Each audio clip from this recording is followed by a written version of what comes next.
sertão brasileiro,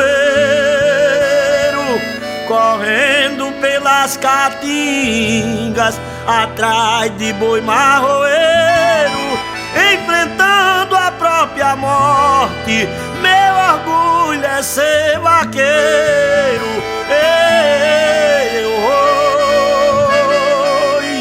Não temo despiadeiro, serras nem mato fechado.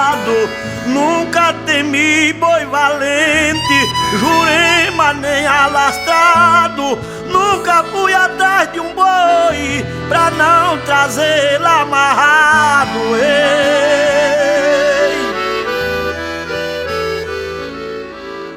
Mas tornei-me apaixonado pela filha de um patrão, meiga, simpática e bonita, morena do cabelão. Quando seu pai descobriu, foi grande a revolução.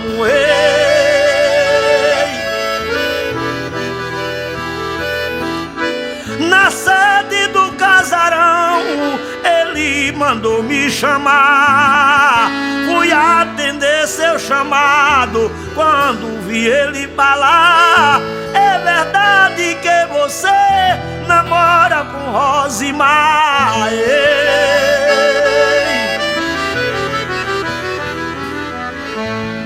Eu disse: seu Jeová, é verdade, sim, senhor.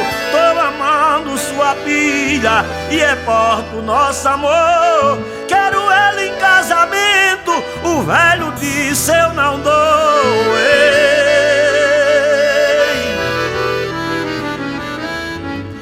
E digo mais ao Senhor, peço que você me entenda. A partir deste momento, desocupe a minha tenda, junte tudo quanto é seu e parta desta fazenda.